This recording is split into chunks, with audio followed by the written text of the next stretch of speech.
class 10. This is the last segment of chapter 3, Nationalism in India. In this, we will talk about an important part of this chapter. ज़्यादातर question जो put up हुआ है board में वो इसी segment में से ज़्यादा होता है क्योंकि this is the conclusion of this chapter. पूरे चैप्टर का सार ये लास्ट सेगमेंट है. तो इसमें हम बात करेंगे the sense of collective belonging. तो sense of collective belonging easy अगर लैंग्वेज में इसको समझा जाए तो जब भी आप मैच देखते हैं क्रिकेट का या जो भी आपका फेवरेट स्पोर्ट्स है, जब भी आप नेशनल एंथम सुनते हैं, जब भी आप देश का झंडा देखते हैं, तो आप सभी अपने मन में क्या सोचते हैं? उसे कहते हैं the sense of collective belonging. तो ये चीज़ें जब भी हमारे सामने आती हैं हम भूल जाते हैं कि हम गुजरात से हैं, हरियाणा से हैं, पंजाब से हैं, मराठा हैं, हिंदू है, मुस्लिम है, सिख है, ईसाई है. हम सिर्फ अपने मन में एक भाव लेके चलते हैं कि हम इंडियन हैं, हम भारतीय हैं. हम अपने आप को भारत देश के साथ जोड़ देते हैं जैसे ही हम भारत की इन चीज़ों को देखते हैं. तो इसे कहते हैं the sense of collective belonging. तो कैसे हमारे अंदर ये भारतीयता आई है, कैसे हम लोग एक देश के वासी हो जाते हैं, कैसे हमारे अंदर देशभक्ति पैदा हो जाती है, तो वो सारा एक प्रोसेस रहा है पिछले कई सौ सालों का. ये एकदम से क्रिएट नहीं हुआ है. हमेशा से ये चैप्टर में मैं आपको समझाता रहा हूँ कि नेशनलिज्म की जो भावना है, देशभक्ति की जो भावना है, वो एकदम से मन में नहीं होती. उसको काफ़ी लंबा प्रोसेस तय करना पड़ता है, चाहे वो the rise of nationalism in Europe हो और नेशनलिज्म इन इंडिया हो या किसी भी देश में देशभक्ति या आज़ादी की लड़ाई की बात जब भी की जाती है तो उसमें देशभक्ति का रोल एक इम्पोर्टेंट होता है और देशभक्ति के लिए कई सौ सालों का एक लंबा संघर्ष होता है जो नागरिकों के, किसी देश के लोगों के मन में पैदा होता है.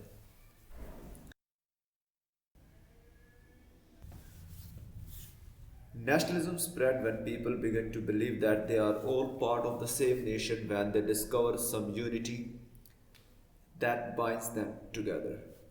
यहाँ पर नेशनलिज्म लोगों के अंदर, देशभक्ति की भावना लोगों के अंदर जब पैदा हुई, जब उन्होंने ये विश्वास करना शुरू कर दिया कि वो एक देश के नागरिक हैं, ना कि किसी पर्टिकुलर स्टेट या किसी प्रोविंस के, और उनके अंदर एक एकता की भावना यहाँ पर डेवलप हुई. The United struggle for independence helped in building the sense of collective belonging.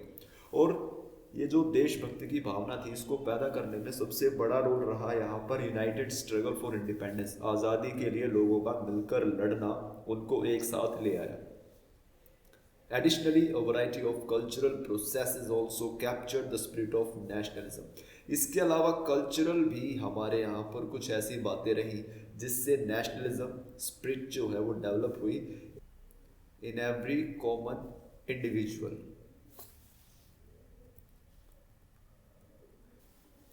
Nation depicted in images. तो यहाँ पर सबसे पहले बात करते हैं बात इमेजेस की. इमेजेस का रोल बहुत इंपॉर्टेंट रहा है आज़ादी की इस लड़ाई में, क्योंकि आपको पता है एक तस्वीर जो है वो 1000 शब्द बयान करती है. तस्वीरों को किसी भाषा की ज़रूरत नहीं होती, इसको अनपढ़ भी समझ सकता है.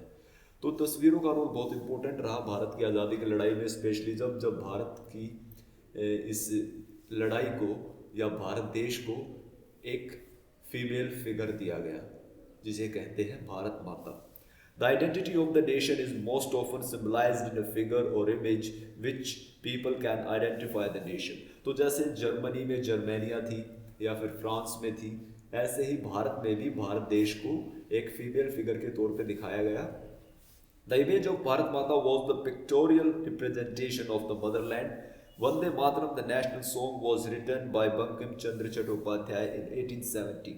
और भारत माता की तस्वीर के बाद यहाँ पर वंदे मातरम लिखा गया बंकिम चंद्र चट्टोपाध्याय द्वारा 1870 में, जो आनंद मठ उनका नोवेल था, उपन्यास था, उससे लिया गया था. फिर वंदे मातरम भारत का नेशनल सॉन्ग बना. This was सung during the Swadeshi movement in Bengal, जो बंगाल में स्वदेशी मूवमेंट के दौरान गाया गया. Different artist projected their own version of Bharat माता. तो इस तरह से हर एक आर्टिस्ट ने अपने अपने तरीके से भारत माता को प्रोजेक्ट किया लोगों के सामने. फोकलॉर्स है हमारी जो देसी या हमारी जो सोसाइटी की, कल्चरल की जो छोटी छोटी कहानियाँ होती हैं, जो किस्से होते हैं, वो लोगों को एक साथ जोड़ने का काम कर रहे थे. हर पर्टिकुलर कल्चर का अपना एक अलग किस्से कहानियों का पूरा पिटारा था जो लोग आपस में सुनते सुनाते थे। तो उसके थ्रू भी देशभक्ति जो थी वो स्प्रेड हो रही थी। Many nationalist leaders took help of the folk tale to spread the idea of nationalism. It was believed that the folk tales revealed the true picture of traditional culture. क्योंकि इन किस्से कहानियों में ही आपको सही मायनों में भारत की तस्वीर दिखाई देगी। तो यहाँ पर रविंद्रनाथ टैगोर जैसे राइटर्स ने इन फोक टेल्स का पूरा कलेक्शन तैयार किया, किताबों में इनको उतारा और वो किताबों को फिर डिस्ट्रीब्यूट किया। लोगों ने इन किताबों को पढ़ा। नॉर्थ के लोगों ने जाना साउथ में क्या है, साउथ के लोगों ने जाना नॉर्थ का कल्चर क्या है। तो इन किस्से कहानियों में भारत के लोगों के अंदर ये भावना ज़्यादा डेवलप हो पाई कि वो भारत के नागरिक हैं, ना कि किसी पर्टिकुलर एक जगह की। क्योंकि इन किस्से कहानियों में जब भी आप सुनोगे रामायण की कहानियाँ हैं या महाभारत की कहानियाँ हैं या सम्राट अशोक की कहानियाँ हैं, इनमें आप पाओगे कि पूरे जो देश की बात की जाती है, किसी पर्टिकुलर जगह की बात नहीं की जाती। तो भगवान राम सबके हैं, कृष्ण सबके हैं, सम्राट अशोक, चाणक्य, तेनालीरामन, ये सारी चीज़ें ऐसी हैं जो पूरे देश के साथ रिलेट करती हैं, वो किसी एक जगह से बिलोंग नहीं करते। तो इन किस्से कहानियों से लोगों के अंदर एक एकता की भावना क्रिएट हो रही थी। लोगों ने जाना कि हमारे ऐतिहासिक रूप से हम पास्ट में ऐसे ऐसे महान लोगों से, ऐसी ऐसी महान घटनाओं से हम जुड़े हैं। तो इस तरह से किस्से कहानियों ने भी यहाँ पे काफ़ी इंपॉर्टेंट रोल प्ले किया। नेशनल फ्लैग का भी अपना इम्पोर्टेंट है, बहुत ही इम्पोर्टेंट रोल प्ले किया जाता है किसी भी नेशनल फ्लैग का, किसी भी देश के लिए, किसी भी देश की आज़ादी की लड़ाई के लिए। The national flag which we see today has evolved through various stages. A tricolour red green yellow was used during the Swadeshi movement. तो भारत के जो नेशनल फ्लैग है उसने काफ़ी लंबा सफ़र तय किया है। शुरू में ये धीरे धीरे कुछ, शुरू में इसको किसी और तरह डिज़ाइन किया गया, फिर इसने धीरे धीरे जो आज इसका रूप है वो रूप इसने लिया। तो पहला ट्राइकलर यूज किया गया रेड ग्रीन और येलो कलर का था, जो स्वदेशी मूवमेंट के दौरान यूज किया गया था। There were 8 lotuses on which depicted the 8 provinces of British India, जिस पर 8 कमल के फूल थे जो भारत के 8 प्रोविंसेस को दिखाते थे, जैसे मद्रास, बॉम्बे, कैलकाटा, ये प्रोविंसेस थे। तो इन 8 प्रोविंसेस में भारत बटा हुआ था और इन 8 प्रोविंसेस को 8 कमल के फूलों से झंडे पर दिखाया गया था। There was a crescent moon on the flag which represented Hindus and Muslim, और उसके ऊपर एक चांद था। चांद हिंदू और मुसलमान दोनों के लिए पवित्र है, पूजा करते हैं दोनों इसकी। तो वो हिंदू मुसलमान को रिप्रेजेंट करता था। Gandhi ji had designed the Swaraj flag by 1921। तो उसके बाद गांधी जी ने इसको दोबारा रीडिजाइन किया, जिसे स्वराज फ्लैग का नाम दिया गया 1921 में। It was also a tricolor red, green and white and there was a spinning wheel in the center. इसमें क्या चेंजेस था कि इस झंडे में रेड, ग्रीन और व्हाइट कलर आ गया था और बीच में था इसके एक चरखा, स्पिनिंग व्हील, जो महात्मा गांधी ने काफी यूज किया था। स्पिनिंग व्हील जो था वो सिंबल था सेल्फ एम्प्लॉयमेंट का, क्योंकि भारत में गरीबी रही है। तो गरीबी से छुटकारा पाने का क्या सबसे बढ़िया तरीका है, आप लोगों को लाइवलीहुड दो, एम्प्लॉयमेंट दो। तो एम्प्लॉयमेंट का सबसे बेस्ट तरीका होता है खुद के हाथ से, खुद के हुनर से पैसा कमाना।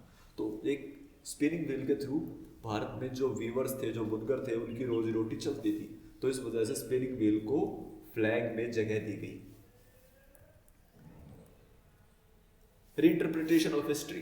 रीइंटरप्रिटेशन ऑफ हिस्ट्री में बताया गया है कैसे हिस्टोरिकल भारत में वीर योद्धा पैदा हुए, कैसे भारत का एक समृद्ध इतिहास रहा है, कैसे भारत का कल्चर दुनिया के सारे देशों से बेस्ट रहा है। तो ये सारी चीज़ें लोगों को पता नहीं थी, लोग अनपढ़ थे, तो उन्होंने इन चीज़ों को जाना नहीं। जब लोगों को बताया गया कि वो भगवान राम से बिलोंग करते हैं, यहाँ पर सम्राट अशोक, हर्षवर्धन, समुद्रगुप्त, चंद्रगुप्त जैसे महान राजा हुए हैं, तो उसके बाद लोगों के अंदर एक सेल्फ कॉन्फिडेंस क्रिएट हुआ अंग्रेजों के खिलाफ। नहीं तो वो अपने आप को वीक समझते थे अंग्रेजों के सामने। तो उनके अंदर ये जो कॉन्फिडेंस बिल्डअप करने का काम किया, ये किया रीइंटरप्रिटेशन ऑफ हिस्ट्री ने। Many Indians felt that British had given a different interpretation of Indian history, क्योंकि भारत की हिस्ट्री को अंग्रेजों ने काफ़ी तोड़ा मरोड़ा था। सही बात क्या थी वो उन्होंने नहीं दिखाई थी। They felt that it was important to interpret the history from an Indian perspective. तो भारत के जो भी महान लेखक रहे हैं, रविंद्रनाथ टैगोर, राजा राम मोहन रॉय, बंकिम चंद्र चट्टोपाध्याय, इन्होंने इस हिस्ट्री को अपनी नॉवेल्स में, अपनी बुक्स में उतारा। लोगों ने वो बुक्स पढ़ी, जो पढ़ना नहीं जानते थे उन्होंने उनको सुना।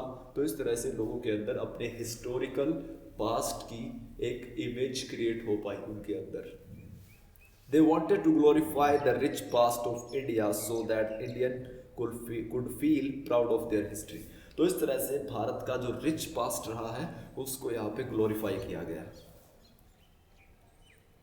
So this was the end of your chapter, and next we will revise this chapter, okay, so that you can have a better understanding.